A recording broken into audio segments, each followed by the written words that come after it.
it's Cassie and welcome back to my channel. So today's video is going to be my March and April wrap up. These last 2 months have been a bit of a struggle in life and with reading, so I decided not to do a wrap up for March, but I wasn't really a decision, I just didn't have time or an opportunity to do so. So we're doing a 2-month wrap up, and hopefully I don't have to do another one of these. Hopefully I have a lot of books and a lot of time to talk about the books. So the books that are in this video, especially like the ones in March, I feel like I read a lifetime ago, so I feel like I'm not gonna have the best, like, I'm gonna be like have every memory of what I thought during these books, but I will have I did vlog for March and April. My monthly reading vlogs are just gonna be up who knows when after this. Let's just get into the wrap up. If you like this video, make sure to subscribe and give it a big thumbs up. Both those would mean the absolute world to me. My Instagram, Twitter, Goodreads, and Amazon wishlist will be linked in the description box below if you're interested in checking any of those out, and let's just get into the wrap up. To be honest, I don't even remember what I rated these books, some of them, so if you'll see me looking over there, looking at my computer for my Goodreads. The first book that I read in March was People Like Us by Dana Mel. This is one that I was looking forward to quite a bit, and I actually really enjoyed it. I gave it a 4-star. I don't really remember why I didn't get a 5-star. This is why I have to do monthly wrap-ups, because I don't remember everything about the books, what I liked and disliked, if they're not like super passionate things, so that's why I have to do them every month.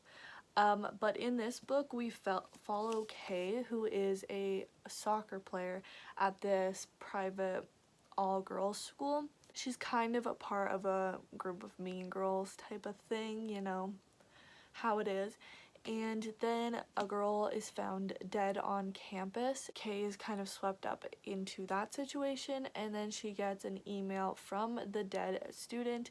The email becomes like this scavenger hunt, so each person, there's like hints to who it's about and what her task is for each person. And the reason she has to do this, I believe, is because there's a secret about her. If she does not follow these tasks, then like a secret about her life will be exposed, and the tasks all are exposing these secrets of these individuals to an extent. Like, they could just expose it to the person and be like, I know you, or like Kay can just expose it to the person and be like, I know your secret, better come clean or else I'm gonna blast it to everyone. Each of them are like to get the people to leave the school. Each task she only has like 24 hours to do. I really enjoyed this. I thought it was super good, super fast read. I mean, the words on the pages are quite big, and I love a good old YA mystery, and I thought this was a good one. I did guess one big part of the mystery, but I think they were kind of intentionally, this might be wrong, it seemed like they were intentionally making it quite obvious that there was something going on there, and just like the main character did not see it. So I enjoyed it. 4-star, solid mystery in the YA variety, and if you like YA mysteries, read it. If you don't like YA mysteries normally, I don't know that you would overly like this one, but I thought it was good. Next in March, I read A Local Woman Missing by Mary Kubika. Now, this is a very hyped mystery. It is about this one specific town or city. There is a woman that goes missing, and I believe she is pregnant. And then there is a mother and daughter that go missing after that. 11 years in the future, one person comes back. Everyone wants to know what happened to her, but no one is prepared for what they'll find. Put it as a 4 on Goodreads, but I think it's like a 4.5. I think it's super good and just a solid mystery. It definitely lives up to the hype, in my opinion. We also jump different perspectives. For the most part, it's one person, but there is a chunk at the beginning where it's one certain person and then a big chunk of it is another certain person, and there's like sprinkled in a couple different people near the end, but majority it's one person. Majority is the current time, but there is also flashbacks. I just think if you're into mysteries, or if you're like not into mysteries, I think this would be like a solid first one as well. It has lots of different twists and turns. I guess part of the twist, but not like the big part of the twist. So until they made it really obvious. You know, this is what I mean for this one as well. There's like a point in mysteries where they make it extremely obvious right before they're about to reveal it, honestly, but it's extremely obvious. That's what I mean with both of these books when I guessed like the twist, because I didn't guess it until pretty close to them revealing it, and I think the author made it pretty obvious at that point. Would recommend this. I will read from her in the future. I haven't read anything else from her. I haven't really even seen that much else from her, but I know that Mary Kapika has other good books. Then the third book I read in March was The Strange Case of the Alchemist's Daughter by Theodora Goss. I read this because, well, I already had it on my shelves, but one of the big reasons that I finally decided to pick it up was this is Mel Reed's Patreon buddy read pick for, well, the series. It's a trilogy, and we read this one in March, the second one in April, and the third one is supposed to be in May, and I really enjoyed it. I did also listen to it on audiobook and read along. For me, that was just the best way to read this book. I don't know if I would have enjoyed it as much if I didn't put it on my audiobook as well. I just think it makes the book a lot better. I gave this one 4 stars as well. This is kind of based on a bunch of gothic literature, but it's kind of a female twist on it. So pretty much all the characters are females except for Sherlock Holmes and Watson and like other side characters, but the main characters are all females, and they're kind of like daughters and all that of gothic characters, like to Jekyll and Hyde, Frankenstein, just so many different types of stories. They're like daughters or the monsters of these gothic characters, and it was really fun. It is technically a mystery, there's like a mystery within it, but this is definitely more character driven, and so if you don't really like the characters, and like, or if you're not interested in their stories, you're probably not gonna like it, because mainly the stories is them getting together. They're the Athena Club, that's what the series is called. Oh, it starts off with Mary, who is Jekyll's daughter, and it's like after her mom had died and they don't have any money, so she's trying to figure out how she's gonna survive. She had to fire every person on her staff, and so she decides that she knows that there is a reward to find Hyde because he had murdered someone in the past, and so that was her goal: find him, get the money, be able to survive. And throughout doing this, she meets the different main characters. We've got Diana, we've got Justine, we've got Catherine, we've got Beatrice, there's Mrs. Poole, who is someone that works for Mary. She's the only one that's left that works for Mary. She's great, Diana's great, they're all great. I enjoyed this. I'm kind of currently reading the second one. I've read about 160 pages of it. It's like 700 pages, so that's why I just haven't read that much of it. I'm enjoying it, but this is a series I'm continuing, obviously, because I'm reading that one right now. I would recommend. It wasn't like, a lot of people love this book, like it's their favorite book or whatever. It was good, not that good. I feel like you either like love this or like hate this, but I'm more on the side of love, but it's not like I'm obsessed with this. This isn't gonna be a new favorite, but I liked it. The last book that I read in March was Along for the Ride by Sarah Dessen. The reason I picked this up, if you didn't watch my March TBR, is because there is a movie, I believe it's a movie, not a series, a movie of this coming out. I was led to believe that it was coming out in April, and then I saw on Netflix that it comes out like May 6th or something. But I thought this movie was supposed to come out on like April 22nd. For some reason that is just the date that's in my head, and maybe it did in like the US, but in Canada it's like the May 6th or something. But because I've had this book forever, I think I got this at like a book fair in like middle school, like it's got mature read on it. This is about Auden, I think that's how you pronounce it, and she is spending the summer with her dad at his I think it's his wife and their new baby. Spends it at their beach house. She still kind of struggles with her parents' divorce. Life at the beach proves more challenging than Auden expects. It's in addition to trying to figure out how she fits into her father's new life, she also has to navigate the girls at work with their gossip, friendship, and crushes. And then there's Eli, a fellow insomniac who becomes her nocturnal tour guide. With an endless supply of long summer nights between them, almost anything can happen. So she ends up working at her stepmom's store in this beach town, meets these girls. It's kind of like a friendship, but then she also meets this guy, Eli, and they have adventures at night when because they both don't sleep too often. There is a romance, but which is kind of like slow burn, and that's really cute. I like that aspect of it. It probably could have been a little bit shorter, just because there was like some days where like she'd be like, oh, I'm going to work doing the same thing over and over again, that could have just been like taken out. But overall I really liked it, and it felt very nostalgic for me because I used to read Sarah Dessen's books all the time in middle school, like pretty much exclusively.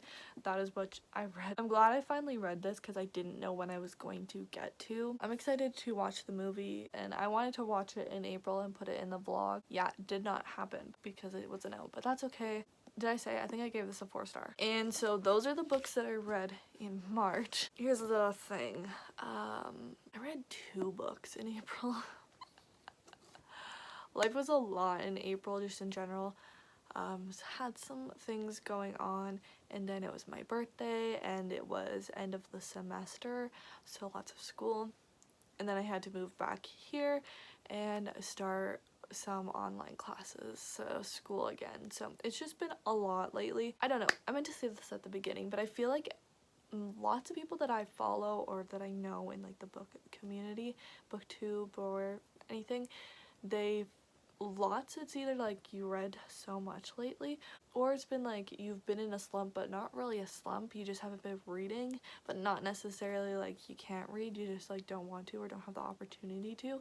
And I feel like that's been a lot of people, so let me know which side you're on with reading lately, because I'm definitely on the side of not reading, not necessarily in a slump, just don't have time or opportunity to.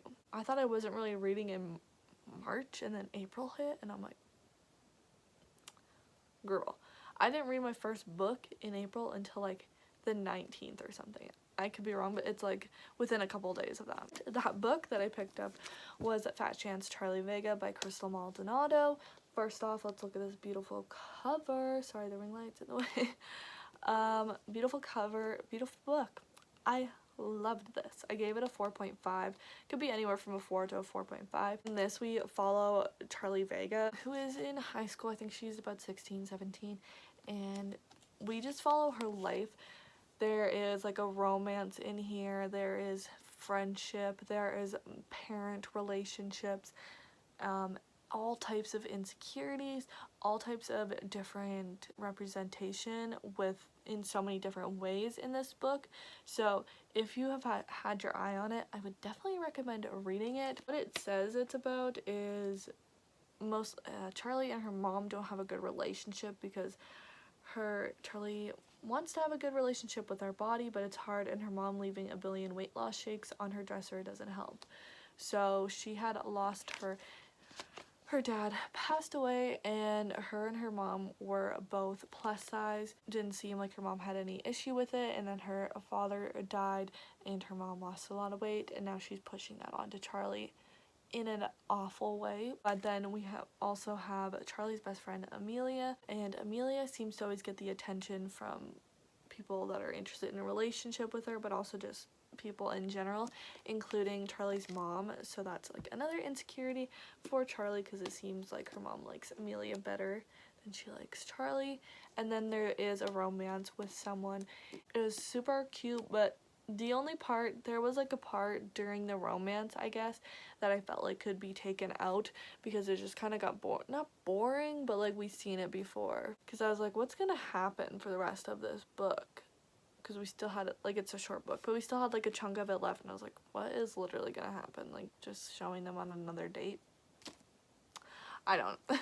With this boy, the conflict is that it turns out he had asked Charlie's best friend Amelia out first, and Charlie's like, no, I ain't gonna be no one's second choice. I really liked it, 4.5 like I said, and I've been wanting to read this for like a really long time. I think I bought it in like June last year, so I'm glad I finally got to it, and I believe it's on my 22 to read in 2022, so would recommend. And I mean, you just want this cover on your bookshelves anyway, so even like the spine, beautiful. I'll just do some honorable mentions before I do the last book. Like I said, I started the second book in the Athena Club series. It's called European Travel for the Monstrous Gentlewoman, I believe, by Theodore Goss, and I read 160 pages of it, but I kind of put it down because I was trying to finish other books before the month ended.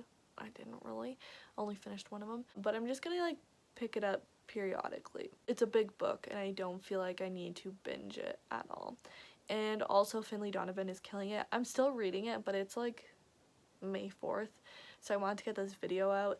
My thoughts on it will be in my May wrap up, but it will be in my April reading vlog because I'm switching up my reading vlog situation in April, trying something else out. I read like 150 pages of it, let's say, in April, but I did not finish it on time. The last book that I finished in April, or that I read in April, is Brutal Prince by Sophie Lark. This is in the Brutal Birthright series. This is the first book that I've ever read from Sophie Lark. I've heard so many good things about her, and I really enjoyed this book. It is like a mafia kind of dark romance, like not super dark, but a little dark, with an arranged marriage for the two families benefit. Also very enemies to lover, like seriously enemies to lover, try to kill each other, end up in love. I really liked it. It was a super easy read, and I just had it on my phone, so it was like nice to read. Just, I don't know, randomly I just would be on my phone and be like, oh, I'm gonna read. But the real reason that I started reading it is because I decided I was going to cancel my Kindle Unlimited account just for now because I don't need to be spending money, and I hadn't been reading anything off of there, so I was like, you know, let's just get rid of it. My payment had already gone through, so I have it until May 16th, so I was like, well, might as well read something on here, so I picked that, and now I'm like, why did I get rid of Kindle Unlimited? But I think I can wait to continue the series. I might read one of the books before May 16th, not for sure. I give it 4 stars. There wasn't really a reason to not give it 5 stars. I just didn't give it 5 stars. I don't know. I'm not in like this uber hurry to read them, so I'm gonna cancel my Kindle Unlimited account for a little bit. Get it when I have a job again. Those are all of the books that I read in April and March. This is what I would like to read in a month, which is versus what I read in 2 months, you know? But that's okay. Sometimes life happens and things get in the way and all that business, so it's okay. Hopefully May will be better. If you've read any of these books, make sure to, and Brutal Prince, make sure to let me know what you thought of them, what your rating of them were or was, because I'd love to hear it. If you like this video, make sure to subscribe and give it a big thumbs up. Both those would mean the absolute world to me. My Instagram, Twitter, Goodreads, and Amazon wishlist will be linked in the description box below if you're interested in checking any of those out. And I will see you in my next video. Bye!